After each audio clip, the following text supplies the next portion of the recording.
Hey, what's good, everybody? Welcome to Respawning Fire, and this week we're reviewing Tales of Kenzera Zao with our good buddy CG Danny B. Quick heads up, code provided by EA. I got to say that right at the top, so I did get a code for review, but me and Danny, we're here to talk about Tales of Kenzera Zao. Everyone knows, since they had that announcement at Game Awards, I'm like, yo, looks dope. Like a Metroidvania, love black people, super into this. So I was very excited to be able to get the code, and we'll talk about it here in a minute. It was very cool. It was very neat opportunity for me to be able to get that talk about it. But I was excited from jump. So, yeah, by the way, Danny, if anyone doesn't know who you are, because for some reason they're dumb, tell everybody about yourself. Stupid, dumb idiots. Thanks for watching, dummies. Yes, I am Danny, CG Danny B. I make content all about indie games on TikTok, YouTube, Instagram, and whole yards at CG Danny B. And just recently started our own podcast, Playlog Podcast, from my buddy Topher. Talk all things indie news, all that stuff. So you can find us all over there. Yeah, very cool. Everyone, check out Danny. Danny's been on a lot of Respawning Fire stuff lately. Thank you for putting up with us. I guess me mostly. You know, yeah, you're tolerable sometimes. Yeah, I try to be. It'll be the thing when we're all done, I just bounce. I'm like, God, it's finally fucking. God, that guy's awful. Unlike Tales of Kenzera Zao, I've got some stuff to talk about it real quick, and then we'll jump into actual thoughts. Tales of Kenzera Zao is a 2024 2.5D Metroidvania video game developed by Surgent Studios and published by EA under EA Originals label. Released for Switch, PS5, Windows, Xbox Series X and S on April 23rd. The story... You might have to help me out with this, maybe not. Tales of Kenzera Zao follows the story of a young shaman named Zao, who must capture the spirits of 3 monsters as offerings to Kalunga, the god of death, who promises to revive his father. So, really interesting thing. I just want to kind of start, because I'm going to get to one more part about the creator and all that stuff, obviously, because that's pretty cool information, too. Yeah. The thing I like about this game a lot, they talked about it a lot, very obvious. This is about the creator of the game, or like the head of the studio, Abu, was like, hey, he lost his father when he was young. There's a story about him working through grief and all that. It's really cool and interesting, and they don't talk about it in any of the materials leading up to it, is that this is I love how the game starts, that I forget his name, that's why I feel bad about this. Yeah, I'm like, homie, you remembered? Let me see. What's his name? I tried to Google, I couldn't find it. You start as a young man who looks like Zao, basically. Yeah. And he's in like a future like Black Panther city, like in Africa, like super high tech, awesome. It's like, oh, cool. But he's like, he walks into the house and it's like, oh, this kid's father's recently passed away. And he goes and talks to his mother, and he's like, I can't go in that room. Like, I can't deal with this yet. I'm just not ready for it at all. She's like, hey, your father, before he passed away, wrote this storybook. Go ahead and read it, and maybe this will help you out or whatever. And then he opens the book and you start reading Tales of Kenzera Zao, and you play the game, the storybook that his father wrote, and then like he is the main character in the story itself. It's pretty cool, especially with that twist ending. I saw it coming, but that ending thing, it's like, okay, this all makes sense now. But very cool that you're a real man in the real world. He's reading the story that his father left him to help him basically get through the grief that he knew his son was going to have to deal with at some point. So Abu Bakr Salim, who's known for being the voice actor for Bayek in Assassin's Creed Origins, is the game's creative lead. He founded Surgent Studios in 2019, and this is the first game from the studio. And again, the game was inspired by his personal experience with grief over losing his father. The game was heavily inspired by Bantu cultures and Salim's own experience with tribal groups while filming Raised by Wolves in South Africa. So that's all the stuff before we get like into it. But how do you feel top level about just the video game? And again, the biggest thing for me, and the reason I wanted you on, is just we don't get a ton of black representation in media, a little more nowadays, but like not like for me being not frequent enough. No, not enough. Like for me being half Nigerian, like I don't know anything about African culture because like I live in America, just don't know it. It is what it is. So it's cool having somebody who experienced it as well and was like, this is really cool. I need people to see this. I just want to point that out. I think that's so cool. Black Panther's awesome, obviously, but like more of this is not bad as well. But what's your overall feelings, and give us top level stuff? Yeah. I really enjoyed the game. I think gameplay can be like a back and forth, or like real highs, real lows, kind of in the middle throughout. Narratively, I really dug it. I don't think the story necessarily does anything that's like blow your mind. This is a brand new experience everyone has to have. But yeah, just like you said, I think last time we did our Pathfinder episode, don't forget to watch that right here on YouTube. Get those plugs. After that, we sat and talked for a little while. We both had like the same, like, I'm black, but like my dad's family's from New Jersey. That's all I got. Like, again, nothing like haven't done my ancestry.com yet. Got to get around to it. But on Playlog, we talked about the game, and I was just like, in a world where we don't have enough black people on screen, it was cool to see someone that looked like me and be able to play through the whole game as someone that, well, looked like me. I'm nowhere near as shredded as Mr. Zhao, but like, we can dream, Harold. He's got a little more melanin than I do, but no, I really enjoyed the game. Went through, got the platinum like that weekend. I was like, this is great. This is fun. Yeah, big agree. Again, I like the.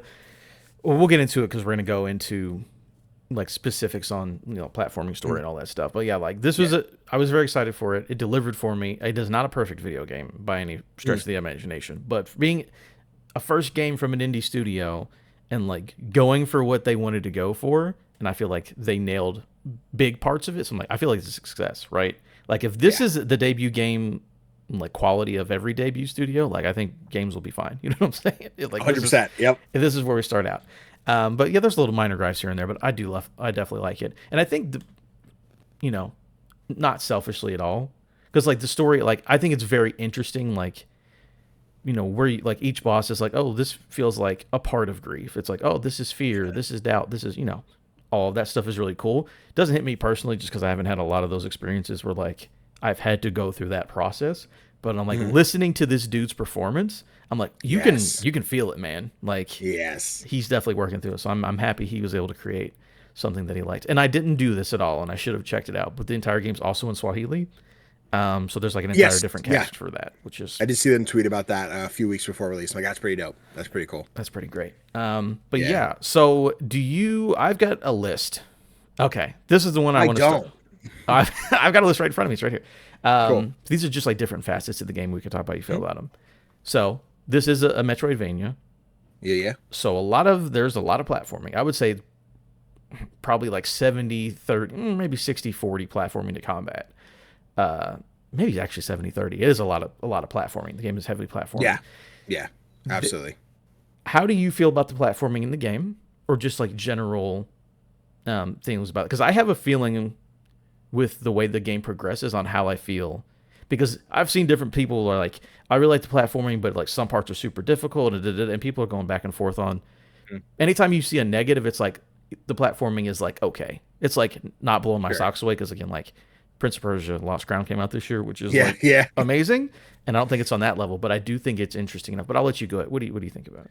Yeah, I think the platforming was whatever. I don't think it was bad. I think I definitely found those like challenge curves, but I think most of the time they came around for like trying to get that final upgrade, trying to get that lost. I keep going to call them boons. I have so much Hades. I forget what the damn things were called. Trying to get the little trinkets, that sounds right. Try to get the trinkets. I'm like, those were challenging. Like there's one in particular where you have to glide up and then down, but you have to fall, but then you have to catch yourself, and sometimes a little bit delay. So if you want to consider that part of the platforming, like I remember struggling with those.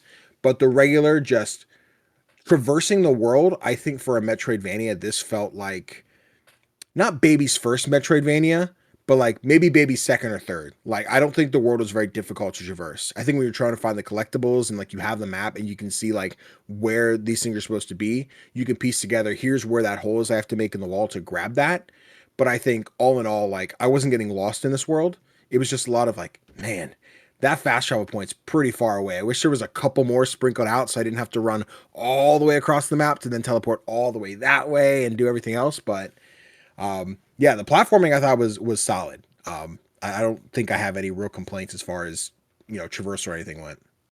Yeah, same. I think it is. Yeah, like you said, baby, not baby's first, but like solid, very good. I will say that when there's a certain part, in the, I'll basically say like when you're getting like there's 3 spirits you have to go defeat to bring back to bring your father back from the dead is the basis of the story. And this when you're going to the second one and you get the like not the air dash, but the thing where there's like the arrows and you can like zoom It's like the extra little zoom jump or whatever. Thing. Yeah. Once you get that ability, I'm like, okay, things. It feels like the second, again, because you're going to the second out of 3 bosses. So I guess like the halfway-ish point, yeah, a little bit over that is when you really start getting some really cool abilities, because then you get the one in the desert. I'm not going to spoil these things, but basically they start like, okay, here's your basic, your dash, here's your double jump and all that stuff. And then like, well, how about like 3 more traversal abilities right here? Which I was like, yeah, it takes a little bit, but I'm like, I really like the platforming stuff in that. Again, it can be very hard, like you're talking about, especially the optional challenge rooms, especially with like the wings and the gliding and stuff. I will say, not to the exact same extent, but remember in, I think it's Ori 1, when you're escaping the volcano? Yes. I think we're having it like for the second boss, you mean? Or sorry, for second boss of Kenzera. Yes, third boss of Kenzera. Third boss, because there's multiple. Okay, so the second boss of Kenzera, you're in the tree, like running away from something very scary, which I love that boss fight. The third one, you fight somebody on a big platform, and then the volcano starts to erupt, and you have to escape the erupting volcano. Those boss platforming sections I really dug, like a lot. Yes. Especially because those powers at that point. Struggled with the second one. I think the amount of times were like, because that one has you do a lot of like, psych, turn around and go the other way. And that fucked me over like repeatedly, where I'm like, I think, okay, I have one more. Nope, this was it. Damn it. I got to the fog. All right, go again. But then you have to start from the beginning. And I'm like, was this? Shit, I fucked it up again. Which one? Yeah. But yeah, doing that whole thing reminded me, exactly that level from Ori with that traversal running through. And I remember not beating my head through a wall, being like, damn it, you can get this, and you just keep screwing it up. But no, I thought those levels were really cool. Like we'll call them the running guns, but yeah, like those just quickly running through and traversing, and those were dope. I think those were like really cool set pieces in between bosses or like follow up to bosses. Yeah, those were sick. Yeah, I like the idea that it's not just fight a big boss on a platform. Like there is that, but there's also like, again, that fear boss battle platforming section I really dig. It's creepy. They worked really, really well for me. Here's a good one. Again, this is gonna be funny. So next we're gonna move on to combat, right? Yep. I think combat is very cool and very good. So basically you have a sun and a moon mask. Sun mask is melee fire based. Moon mask is water, ice, and range based. So it's a lot of, all right, I used up all my shots from my moon mask. Let me switch over, combo with the spears from the fire mask, and go back and forth with that. And it's a thing I saw on Twitter, and it's a thing I talked to you about. How do you feel about that elevator? That damn fucking elevator. That elevator.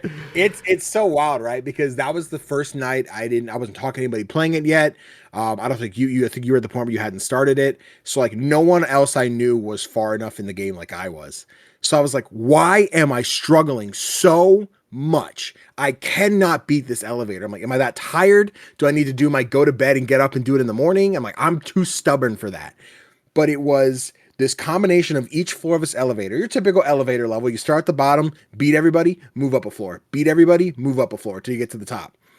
And it was this combination of, there's a big husky dude who's running back and forth trying to smack you. So anything you're trying to charge, he's knocking you out of it. And then there on both sides, there's those little like spitter dudes who like spit stuff at you. So no matter who you're trying to take out, somebody is interrupting you. And I'm like, I cannot find a comfortable spot to hit anything. And I just kept dying over and over again.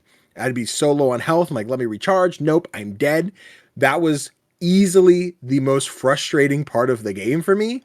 And when I finally beat it, there was that difficulty curve dropped. It was up, up, up, and then it was just down. Then it was just down. I was like, okay, I could be comfortable again. I don't know what happened with that elevator. And then talking on the on Playlog with Topher, he's like, I'm stuck at a spot. I'm like, the elevator? He's like, yeah, the elevator. I'm like, dog, I don't know what it is. I don't get it. What's this elevator? And then they tweet about it, and you message me right after. Like, I saw your thing, and I saw their thing about the elevator. I guess it's just a hard part of the game. It's so funny to me. Again, I am like the Elden Lord. You know, I'm good at video games. I cleared that on my first try. Had no idea. No, but it's so funny because I had no idea it was a thing that like everyone was struggling with it. But I'm good at video games. I mean, here's the thing. As a dude who plays, I've played some Souls games, right? I love I'm the dash guy. I'm the dash and roll away dude. So I'm so used to dashing. I don't want to block anything. Just let me move out of the way. Yeah. So basically, on that one, I was just like, all right, I'll freeze guys because I have freeze powers, and I wanted to fight him, and then I'll just dodge and punch the other dude. It was tough. I'm not gonna say it wasn't, but it was just so funny that so many people had that issue there. And I didn't. I will say it's really cool when you get near the. Again, it depends on how much side stuff you do because again, all those optional areas like boost up your power, and you can like get a lot of those like upgrade points or like upgrade your skills and such. Yeah, make yourself a tank. When you get near the end of that thing, so basically there's like a spirit. So you have your health bar, and underneath that you have a spirit gauge. When you either like hit enemies, it builds up. That's how you heal yourself. Or if you fill up your spirit bar, you can do your ultimate attacks. Yeah. And let me tell you, fully upgrading the moon mask and having just a Kamehameha wave that's just like goes on for 10 seconds. So good. It's just like, all right, let me just destroy everybody in front of me because I had just blasting energy out of my hands. That's super fun. I like it a lot. Yeah. I was bouncing out both my trees the whole way through where I was like one of the first major upgrades for the moon would like had me set where it's like the rapid fire where you would hold the projectile button, but if you charged it, you would like shine, and then if you let go, it's just like and then if you would reach or like active reload type deal, the exact moment you'd spark, you would charge it up again for more damage and then do it again. And like the amount of times I would sit there, I'm like, I'm not coming over to you, ding ding ding ding ding, ding ding ding ding ding, and just keep doing it over and over again. Like that had me set. And I'm like, I wish I just went down the moon tree first. But I'm like, oh, that might have been bad if I was like, you need fire, Dan, you need the sun, and you didn't upgrade anything. You got to balance it out. I definitely ended the game with like 9 or 10 extra skill points just because, they give you enough to be able to go through it. But I only went through the moon one at first just because it had the deflect for projectiles. Yes. Yep. Because like I need that for sure. But I was like, mostly I'll be stabbing folks. So I was like, I don't know. This moon mask is actually pretty great. I'm like, the moon. Really cool. Still going on combat. We've already kind of talked about both of it. Boss fights. Yes. How you feeling about these boss fights? I will say it again. Second boss fight where you're basically fighting a spirit who's all about fear. Now that entire section with like Zhao, like obviously being affected by fear but not knowing it, and like seeing how he acts with Kalunga. By the way, so God of Death is like, I'll make this deal with you. God of Death goes with you the entire game, so it's like that other character in your head, and not knowing he's being affected by fear, but like Kalunga seeing it a little bit. That whole fight is like, again, the music starts hitting where it's like, oh, this is spooky, this is scary. You do that whole platforming section, that died definitely a couple times, and then you get the ability to like break metal or whatever, and you have to start attacking its heart and like platforming around into attacking the heart. I'm like, man, I really like this big creepy twig monster. I'm super into this boss fight. I think it's my favorite. Yeah. I think the first one was my favorite purely by design. Definitely the one I think I died the most to, but I think just giant bird-like creature thing. Like we've seen this one in the trailer. I think we've seen all 3 bosses in the trailer, but I guess to avoid all like the most spoilers. Yeah, that first one, I think the moment I saw it, like we came out, this interaction, the cutscene kicks, I'm like, oh, this is cool. We're setting the stage for like what these interactions are going to be like. I finally beat that one. Yeah, getting to the fear one, I think was really dope. I think I didn't initially love the actual like encounter. I think I ran it. I'm like, okay, I got to beat up all its little like throat pouches on the ceiling. I'm like, okay, well, now I got to find the other one. But I wasn't noticing that when you would beat one, the light would like travel in the background, so you could see where you had to go next. So I missed that the first like 2 or 3 attempts. So it was harder for me than I think it was supposed to be. Then when I finally noticed, I'm like, that's the run. Then to get to the third one, I one-shot that. I went in first time, down. And I was just like, did I just get that much better with my kit and my like skills? Or is like the third one genuinely not that difficult? I think it definitely was a lot less surface area compared to the other 2 encounters. But yeah, I'm definitely design wise, I definitely like the first one the best. Yeah, it's a very cool design. I like that thing a lot. So can move on to this story and characters. Again, I don't want to spoil stuff too much because sometimes we spoil stuff in this one. I don't want to do. We talked a little bit here and there, but like I said, performances are great. I love I love what is being told and what he's working through. Again, as someone without the whole grief thing doesn't really work on me because I don't have any emotions. I'm a robot. No, I'm just kidding. But I like that that's there. And again, there's a twist with one of these characters. I was like, I kind of saw it at like 2/3 way through. I was like, hey, a minute. This is a story written, right? Okay, this is probably okay. I like this. I really, really like that. And yeah, again, I do think every character is super well acted. Like that little Yes. girl that runs So around great. talking mad smack about you. Yeah. I think they're all really good. Story overall, it's like, yeah, I'm glad you can tell that it means a lot to this guy. Yes. To me, I mean, not as much, but I'm a robot. So there's that. Yeah, as someone who hasn't dealt with like major grief, like I haven't lost, I still have both my parents. Anyone in our family that like has died is distance enough for me where like I wasn't that close to them that like this really hit home. So I can't fully empathize with like the feelings of this game, but I can definitely sympathize and be like, I know to a degree what it's like to lose someone and like that person is gone, right? Like this guy's dad is done.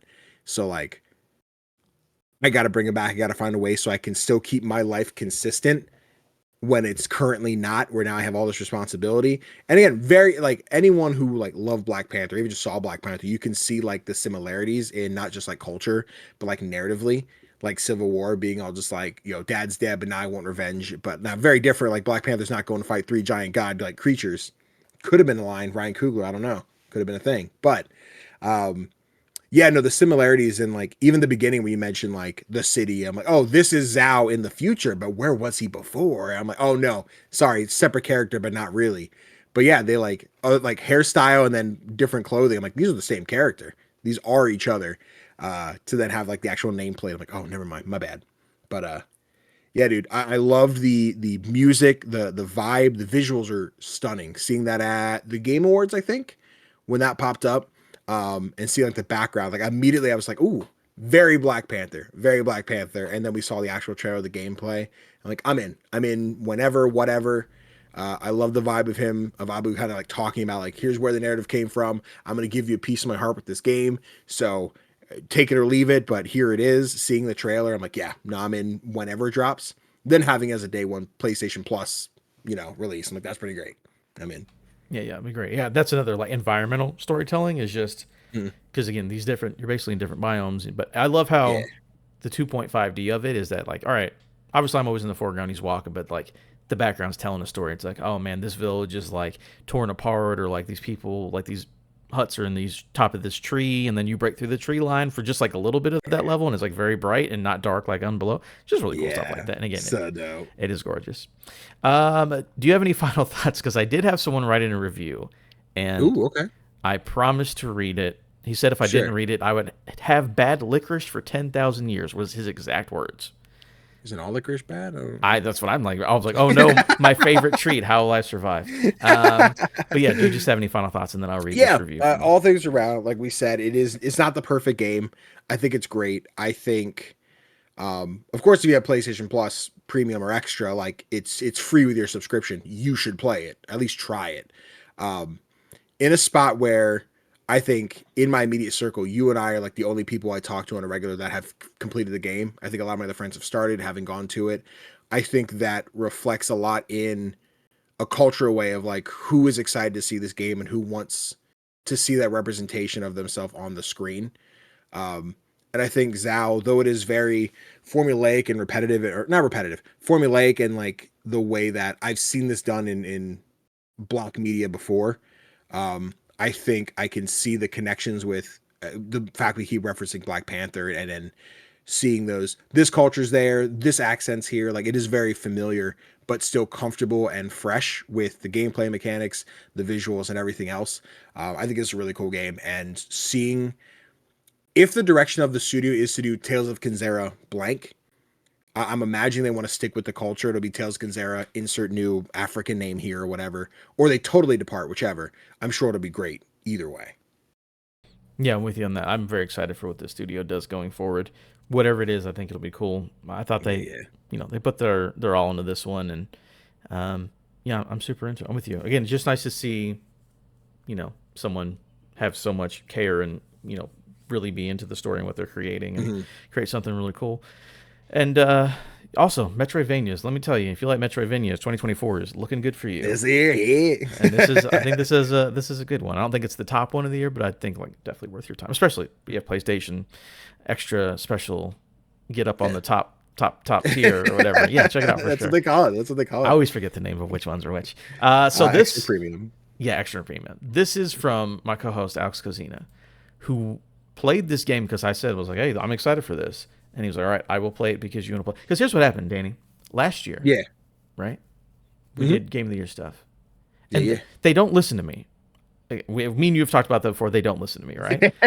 I was like, yo, these games are amazing. Like, I've been talking about Baldur's Gate since 2020. I was like, hey, dude, this game's going to be special. Sure. Like, oh, sure, whatever you say. And then literally, like, everyone's like, yo, Baldur's Gate 3 is that game. It's like, yeah, but we didn't want to play it, though. I'm like, I'm going to blow my freaking knees out with a crowbar.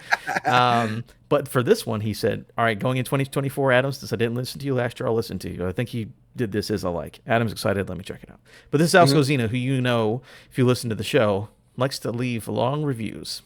This is only a 1 page of review, so I got lucky. Okay. Hey guys, despite making significant progress in Tales of Kenzera over the past few days, I've yet to fully complete it. I'm only at the beginning of Act 3, so I'll keep my thoughts on the game shorter than originally planned. 3 paragraphs is shorter than originally planned. Okay. Let's see. All right. On Sunday's episode of Respawn on Fire, expressed that I was apprehensive about pre-entirely heaping more praise on Zao than it deserves, as I didn't want to find myself in another Princess Peach situation, which he liked at the beginning but then hated by the end. I get it. I've heard not good things about Peach. Yeah. Where that game got me the first hour and lost me by the end. While I'm still in that sort of mood with Zao, I would be lying if I said I haven't had a ton of fun with it so far. Its platforming is fluid. Puzzle-solving mechanics are surprisingly innovative and fun. Combat encounters have been very enjoyable from the get-go. When the game introduced Sun and Moon Mask and their distinct combat styles within its first 5 seconds, I thought it would be overwhelmed by them. After 6 hours of play, however, I found a good rhythm with which to juggle melee and range abilities and look forward to eventually filling out both mask trees.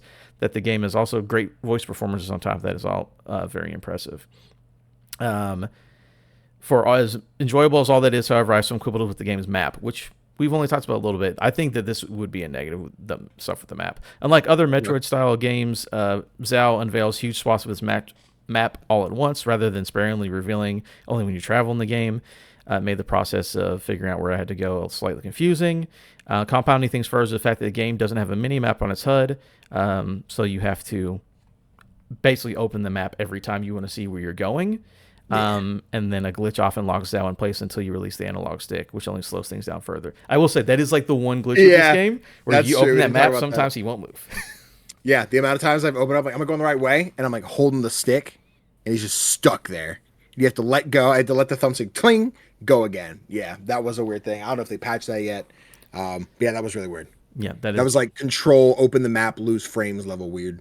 Yeah, exactly. That I'll give you that as like the one, like, ooh, get that together. So I agree with that one. For all these issues, however, the game remains a lot of fun. I'm looking forward to seeing it through to the end and showing my thoughts on next week's podcast. So everyone, be excited for 3 pages of a review from Alexander Kozina. We'll do that next week, maybe on this podcast. But yes, thanks, Alex, for writing your thoughts. Thank you, Danny, for joining me again. Of course. Me and you do all the best things and like all the best games. It's like we have good taste or something. That's right. Damn right, baby. You'll see us for Deathloop 2 or whatever the next Black game is. Probably Blade. Wait, no. Is Blade still happening? Yes. We had laid-offs today. Okay. I was like, that's the France one. That's good. Cool. All right. Awesome. Very cool. But yeah, just real quick before we get out here, to everyone where they can find you. And oh yeah, by the way, again, play the game. It's good. If you didn't understand that. But yeah, go over and get your plugs. Absolutely. You guys can find me again, Twitch, TikTok, YouTube, Instagram, Twitter, all the socials at CGDannyB. If you want to see some indie game coverage, you want to listen to an indie game podcast, you can check us out on Playlog over on YouTube, Spotify, Amazon, whole 9 yards at CGDannyB and Playlog podcast. Yeah. Thank you again for coming on. You can catch me in the club. It's going down. Thank you. And I'll see you guys later.